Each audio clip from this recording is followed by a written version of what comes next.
ইতিহাস সাক্ষী আছে। একটা মহিলা বলে না, রমণীর গুড়ে সংসার সুন্দর হয়ে ওঠে, তো একটা মহিলা একটা সংসারকে স্বর্গ বানাতে পারে, একটা সংসারকে নরকও করতে পারে।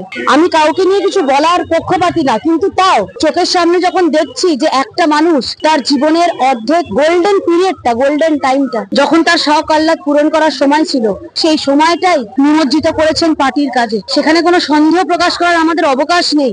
আজও আমাদের কাছে তিনি বস। আজকে যেটুকু ক্ষোভ তোমাদের মধ্যে উগরে দিচ্ছি না তোমাদের মাধ্যমে, এটা জ্বালা, আজকের দিনে দোষটা মেয়ের জ্বালা।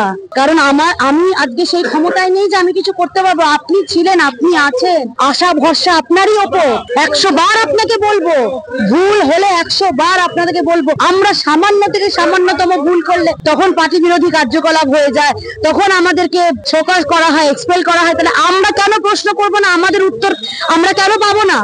ভুল তো দুতরফাই হয়। যদি ঠিককে ঠিক ভুলকে ভুল বলতেই হয়, ও আমি শাশুড়ির দোষ চোখে দেখবো অথচ মায়ের দেখবো না, এটা তো হয় না। তো সেই জন্য বলবো, এখনো আছে মনের, হয়তো মনের কোনো কোনায় মনে করে এখনো তিনি আছেন, থাকবেও, কিন্তু তার ওপর একটা অভিমান, একটা জ্বালার পর্দা পড়ে গেছে। সেটা দায়িত্ব নিয়ে তাকেই সরাতে হবে।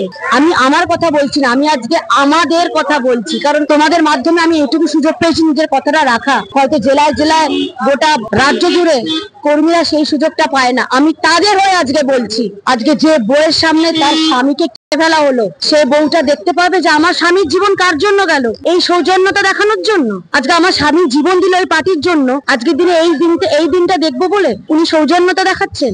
আমাকে হাত দুটো ধরে দিদি কেমন আছেন, ভালো আছেন, এগুলো বলছেন, করছেন। আজকে যে স্বামীর সামনে দাঁড়িয়ে তার স্ত্রী হলো স্বামী বিজেপি করার অপরাধে, তাকে আজকে এই দিনটা দেখতে হবে। একটা মেয়ের সব থেকে বড় জিনিস তার সম্মান। সে আজকে টিভির পর্দায় বসে বসে এটা দেখবে, আমার নেতা, আমার গুরু, আমার বস, আমরা যাকে ভগবানের পরে বসিয়েছি, সে আজকে তোমাকে হাত দুটো ধরে সৌজন্যতা দেখাচ্ছে? না না, পারলাম না, বুকে লাগছে, রক্তক্ষরণ হচ্ছে। আরে আমার ঘোষিত শত্রু তো জানি কে, তার সাথে তো সামনে থেকে লড়ছি। কিন্তু আমরা এটাও চাই না তাদের ছড়ানো ন্যারেটিভকে মেনে নিতে, বুঝে নিতে। এটা একদম নিজের মনে করে আজকে অভিমান কি হয় না? আজকে বাড়িতে ভাই ভাই, বোনে বোনে, মায়ের সাথে বাবার, বা আমাদের সাথে মায়ের, আমাদের সাথে বাবার, সবার অভিমানের জায়গাটাই আসে ভালোবাসা থেকে। 100 বার আমাদের অভিমান হয়েছে, আমাদের গাত্রোদ্ধাহ হয়েছে, আমাদের জ্বলছে। আপনি কেন গেলেন? মন্দিরের তো অভাব ছিল না। ব্যক্তিগত আমি মনে করি না, আপনি যখন ওই ফিগার ওই জায়গায় চলে গেছেন, সেটা আমাদের সাধারণ মানুষের ভালোবাসায়, আশীর্বাদে এবং কর্মীদের ত্যাগের জন্য।